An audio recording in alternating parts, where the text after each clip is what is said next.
Donc aujourd'hui, on va faire ça en 2 étapes. Donc aujourd'hui, je travaille avec Lucie, donc Lucie Lecoy, qui nous fait l'honneur d'être parmi nous. Ouais, non, mais c'est moi qui suis hyper honorée. Merci. Donc ce qui est intéressant, c'est d'avoir le regard de plusieurs professionnels et de voir ce qu'on peut tirer chacun de nos boîtes à outils avec nos retours d'expérience, nos vécus. Et du coup, aujourd'hui, j'aimerais que Lucie nous donne son avis en fait sur Kaz, donc un cheval que j'ai au travail depuis 1 an, qui est un KWPN donc de 9 ans. Donc voilà, j'aimerais avoir son avis donc aujourd'hui du coup sur une analyse en statique là dans l'écurie et après voir au travail puisqu'elle va le monter, avoir un retour de ok en statique j'ai vu ça, ah c'est intéressant je retrouve ça mais tu vois j'aurais pas pensé à voir ça et du coup ce qui va être intéressant c'est d'avoir un échange entre quelqu'un qui découvre le cheval et quelqu'un qui le connaît, donc moi. Donc voilà, l'idée aujourd'hui c'est d'avoir vraiment de créer de l'échange et de s'enrichir mutuellement. Exactement. Bah déjà pour commencer, on peut se dire que c'est un cheval qui est assez harmonieux dans sa musculature, qui est bien développé autant avant-main qu'arrière-main. On peut aussi remarquer, là on n'est plus vraiment dans la conformation, on va être plutôt dans la posture quand on s'éloigne un peu, que c'est un cheval qui a tendance à se tenir un peu sous lui de devant. Donc ce qu'on appelle sous lui de devant, c'est quand les membres antérieurs viennent en deçà de la verticale de l'épaule. Verticale de l'épaule, hop, et on voit bien là qu'ici la verticale tomberait là, et du coup nous on a les antérieurs qui sont un peu reculés. Donc ça on est dans la posture et pas dans la conformation. Moi j'aime bien faire les choses de manière très analytique, c'est-à-dire je vais partir de la tête et pour arriver à la queue, d'abord de profil et après je viendrai le regarder de face, de dos et de dessus. Du coup, on a la vraie tête du du KWPN, très marquée. Donc, avec moi, ce que j'aime, enfin, il y a 2 points principaux que je regarde quand je regarde la tête d'un cheval. Ça va être la structure osseuse du crâne, et ça, c'est plutôt plus d'un point de vue de l'adaptation du matériel. Donc, je sais que si j'ai un cheval avec des gros ATM, avec des gros lobes préfrontaux, je vais avoir tendance à porter une attention vraiment particulière à la manière dont on va fitter le frontal. Évidemment, idem avec la tétière. Comme le passage de sang, il y a certains chevaux qui ont des passages de tétière qui sont très resserrés entre la première cervicale et les oreilles. Et du coup, idem, attention particulière au fitage de la tétière. Sachant que les tétières dites anatomiques ou ergonomiques le sont pas forcément pour tout le monde. Donc il faut pas se dire que sous prétexte que nous, on trouve ça chouette à la vue, qu'il y a un peu de moelleux, que c'est épais, ça va forcément convenir à notre cheval. L'idéal, évidemment, étant de faire appel à des gens dont c'est le métier. Moi, je trouve qu'on peut remarquer déjà qu'on a justement une première cervicale qui est très proéminente. Donc, pour le coup, pour moi, ça vaudrait... Enfin, je pense que ça a été fait et Lorraine nous en parlera tout à l'heure, mais une attention particulière au fitage de la tétière. Je regarde aussi la tache d'encolure, pas que celle-ci, je vais aussi regarder là la manière dont la ganache et l'encolure viennent se rencontrer, sachant que plus la tache d'encolure va être épaisse, plus c'est des chevaux qui vont avoir tendance à rapidement fermer cet angle tête-encolure. Enfin, en tout cas, ça va être quelque chose auquel il va falloir faire attention après dans le travail. Alors que des chevaux qui ont une attache d'encolure au niveau ganache plutôt fine, au contraire, on va assez facilement avoir tendance à pouvoir avoir un pont, vous voyez, une forme de U ici, plutôt que d'avoir une forme de V où quand il y a grosse ganache, grosse parotide, grosse attache d'encolure, dès qu'on vient fermer un peu devant, forcément on a des angles qui viennent se fermer aussi facilement. Hop, on enlève la crinière, mon chachou. Donc ici, moi je vais regarder 2 choses, ce qui se passe en dessous, donc au niveau du muscle brachiocéphalique, et ce qui se passe au-dessus. On sent que c'est un cheval, sans même... bon après là je triche un peu parce que j'ai vu des vidéos de lui il y a 1 an. On sent que c'est un cheval qui reste un peu contracté dans toute cette zone, malgré le fait qu'on ait une jugulaire apparente, et donc ça c'est déjà super chouette, c'est-à-dire que il y a déjà un travail qui a été fait à ce niveau-là. Et du coup, cette contraction, on la retrouve ici un tout petit peu au niveau du splénus, si je ne m'abuse, où il va être légèrement atrophié. On aimerait que ce soit encore un peu plus développé sur le dessus de l'encolure et un peu plus relâché sur le dessous. Mais ça, je pense que ça fait partie des choses que Lorraine a dû énormément travailler avec ce cheval. on continue à descendre à une attache d'encolure. Alors, c'est toujours compliqué de savoir ce qui est de l'ordre de la conformation et ce qui est de l'ordre du travail, puisque cette zone-là, vous voyez une légère dépression. Il y a des chevaux qui ont une attache d'encolure, ce qu'on appelle une encolure attachée basse. Ça te gratouille? Ouais. Qu'est-ce qui se passe? A few moments later. Et du coup, ce qu'on disait par rapport à cette dépression-là, ce qu'on va appeler le coup de hache, qui peut être beaucoup plus prononcé chez certains chevaux, est-ce que ça, c'est quelque chose que tu as vu évoluer depuis... ça fait 1 an que tu l'as au travail? Oui, ça fait 1 an. Quand on l'a récupéré, en fait, c'était un cheval qui venait très vite braquer, sur lequel on est venu chercher le contact un peu fort, qui est passé derrière la main. Du coup, j'avais vraiment un brachiocéphalique qui était très marqué. Et il a toujours eu après ce creux vraiment derrière le garrot. Derrière le garrot, mais le coup de hache n'était pas plus marqué que ça, si tu veux. Okay. C'était flagrant, c'était vraiment sur la musculature au niveau de l'encolure en dessous. Mais après, je pense qu'on va être d'accord pour se dire que c'est ce qu'il y a de plus long. Pour moi, l'encolure, c'est vraiment, en fait, comme on en parlait tout à l'heure hors caméra, c'est vraiment le révélateur du travail que tu mets sur le cheval. Et parce qu'en fait, on a tendance à vouloir faire vite et aller chercher le contact sur les chevaux. Alors qu'en fait, il faut pas oublier que le contact, il vient de là. C'est vraiment cette récupération qu'on a de l'arrière vers l'avant. Et pour moi, un cheval avec une belle encolure et harmonieux, c'est vraiment ce qui est le plus dur à modifier chez un cheval, quoi. C'est pour ça que ça prend pour moi des années d'avoir une belle encolure. Parce que c'est ce mouvement que tu fais là, et c'est la transmission qui se fait petit à petit de l'arrière vers l'avant. Et le problème de l'équitation, d'un certain nombre d'équitants, c'est qu'on a tendance à enseigner et à monter de l'avant vers l'arrière. Donc on recule l'encolure dans les omoplates et on se retrouve effectivement à avoir des chevaux qui se tiennent un peu comme ça.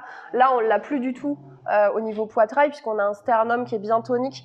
Pour juger de la tonicité du sternum, moi, on m'a appris à regarder pointe du coude, ici, et à regarder en fait la hauteur de ce sternum par rapport à la pointe du coude. Et généralement, quand on a des chevaux comme ça, qui ont le brachiocéphalique extrêmement développé, ils se tiennent comme ça, très sous eux de devant, et du coup on a un sternum qui est complètement relâché. On sait que c'est le sternum et la ceinture musculaire scapulaire qui va permettre justement à la montée du garrot pour que les antérieurs puissent prendre en charge le poids, notre poids et leur propre poids. C'est important de rappeler aussi que du coup le cheval n'a pas de clavicule. Tout à fait. C'est pas comme nous, donc c'est vrai que la cage thoracique du cheval, elle est vraiment maintenue entre les 2 épaules du cheval par cette ceinture. Juste du muscle, quoi.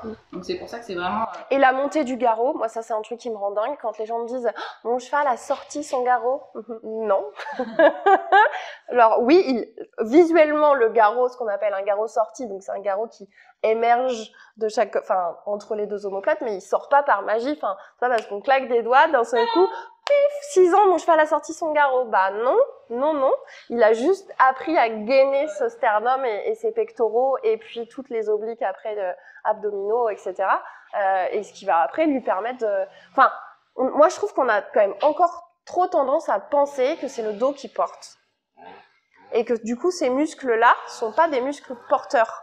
Ils sont des muscles qui viennent stabiliser le rachis. Et ce qui porte le cavalier, c'est toute la ceinture ventrale, donc la chaîne ventrale, qui part des muscles cervico-ventraux, qui viennent, le poitrail, les pectoraux, les abdominaux, l'iliopsoas et les fessiers moyens. Et c'est vraiment toute cette chaîne-là. Oh, chachou. Tu t'étires. Tu t'étires.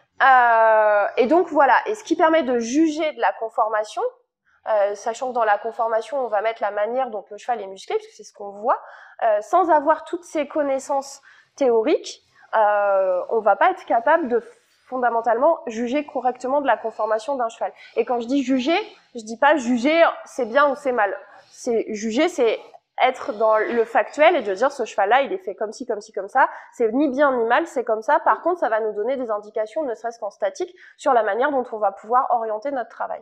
Orienter notre travail d'un point de vue global, donc là on est vraiment dans la conformation générale et c'est ce qu'on est en train de faire, et après orienter aussi le travail par rapport à certaines dissymétries qui même en statique peuvent se remarquer sur le structurel et la musculature, ça on le verra dans un deuxième temps. Donc je continue.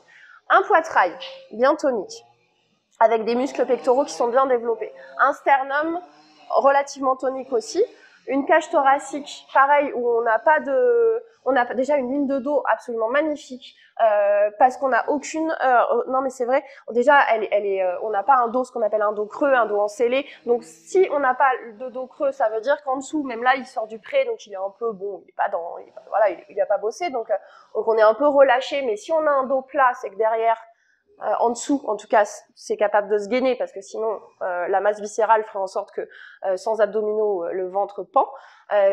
Et ça aussi, c'est hyper intéressant d'en parler parce que on a tendance à penser que, par exemple, le trot, c'est une allure où le dos est totalement passif, puisque c'est la masse viscérale qui vient en fait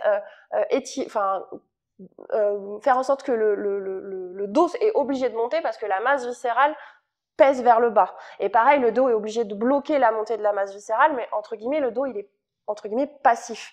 Alors que par exemple, dans le galop, c'est l'inverse. C'est le mouvement du dos et l'allure du galop qui va rendre passive cette masse viscérale, qui va subir le mouvement du dos. Mais du coup, c'est aussi pour ça que des fois, sur certains chevaux qui sont très raides ou qui ont besoin de mobiliser leur dos, on va de temps en temps privilégier une longue détente au pas et de partir au galop et de venir dans le trot dans un deuxième temps, parce que justement le dos se sera mobilisé dans le galop et on travaillera d'autant mieux dans le trot. Parenthèse fermée, je continue. Donc on a parlé des abdos.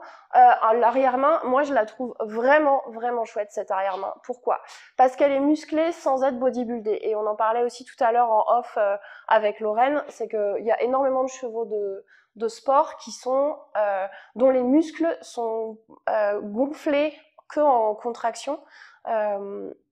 Et qui du coup perdent de la mobilité. Tout ce qui est hypertrophié perd de la mobilité.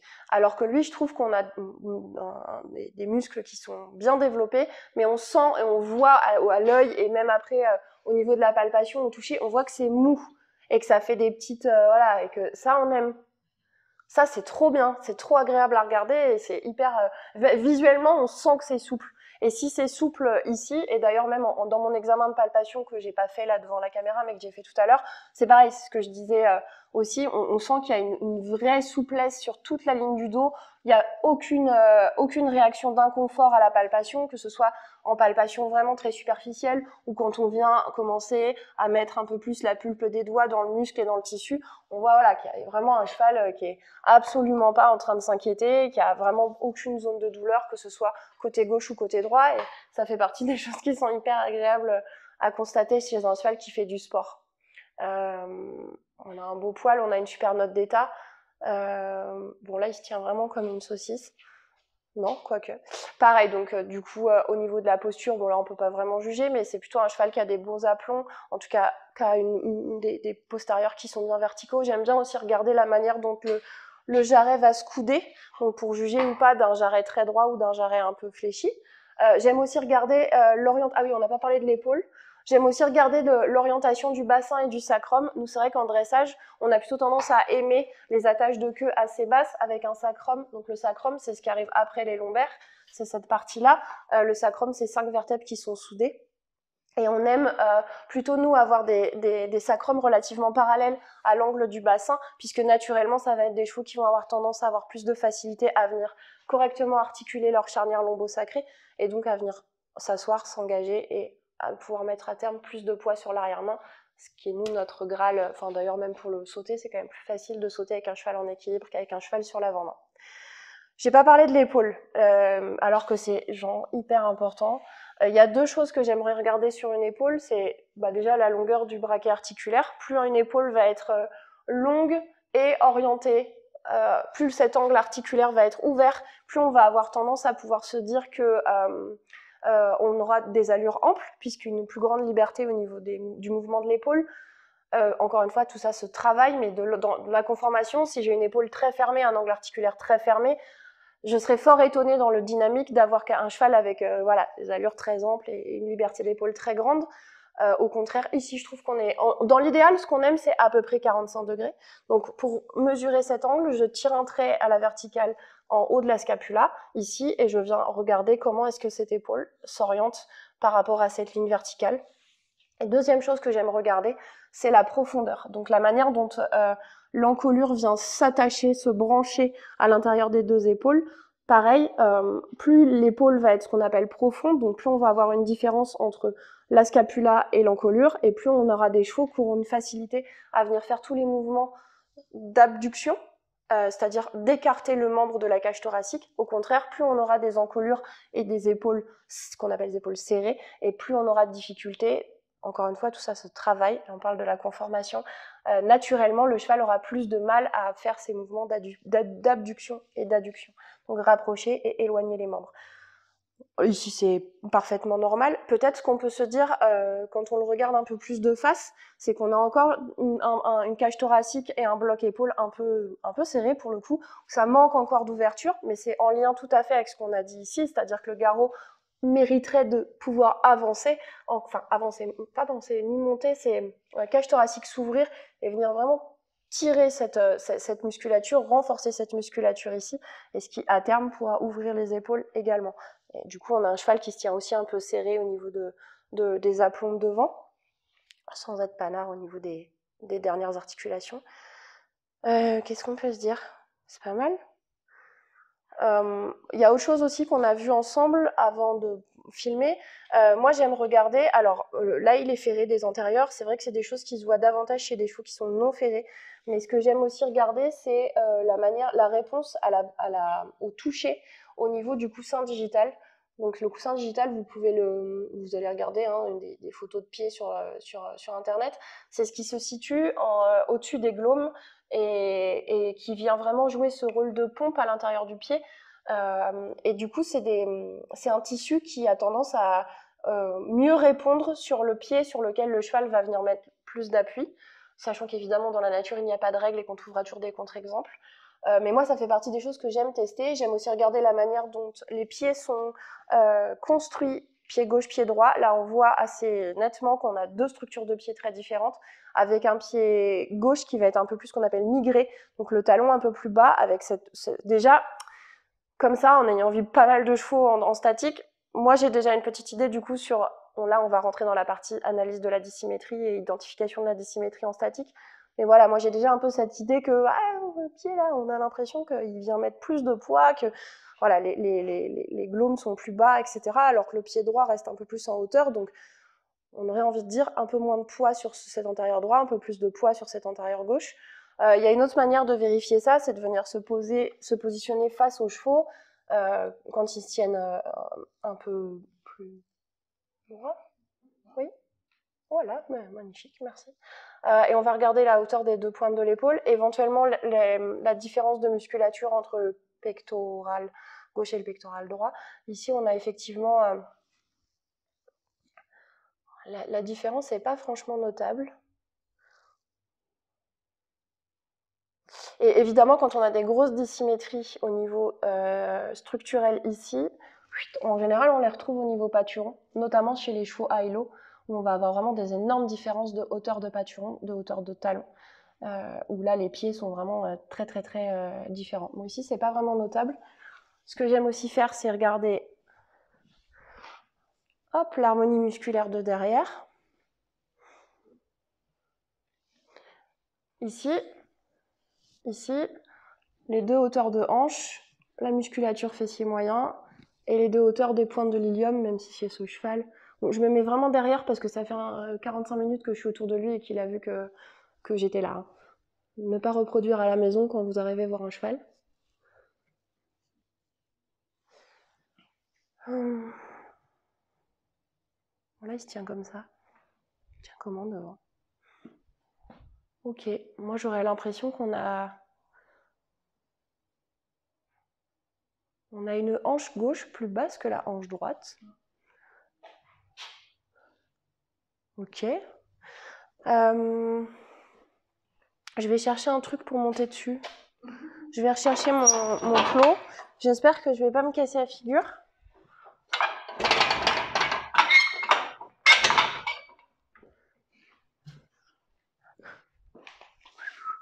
Ok, et quand je viens regarder du dessus... Hop. Ouais, ça va, t'inquiète. Alors, par le dessus, je vais regarder deux choses. Je vais regarder l'éventuelle scoliose de la colonne vertébrale. Et surtout, je vais regarder au niveau des épaules, donc en avant du garrot. Je vais regarder si j'ai une épaule qui vient se plaquer au niveau de la musculature et au niveau de la manière dont il va positionner son membre, et une épaule qui s'ouvre. Ici, c'est là où on voit la plus grosse dissymétrie entre côté gauche et côté droit. On a une épaule qui vient, ce que je dis, qu'elle vient se mettre en béquille, c'est-à-dire où elle est plus plaquée, et une épaule droite qui est plus ouverte, ça se voit vraiment à l'œil nu. Donc là déjà, moi je commence à avoir une bonne idée de ce qui se passe devant. Moins derrière, il y a des chevaux chez qui il y a aussi une dissymétrie qui est marquée dans l'arrière-main. Je trouve que chez lui, c'est pas ça qui se voit le plus. Là, vraiment, ce qui se voit le plus, c'est ce qui se passe au niveau des épaules. Voilà. En général, moi, ce que je regarde sur un cheval en statique, ça va être ça. Ça me permet de dresser un certain nombre d'hypothèses sur la manière dont il va fonctionner en dynamique, sans jamais tirer de conclusion. Je m'arrête jamais. Je m'arrête jamais. Là, je m'arrête. Parce que du coup, Lorraine, elle vient de me faire ça.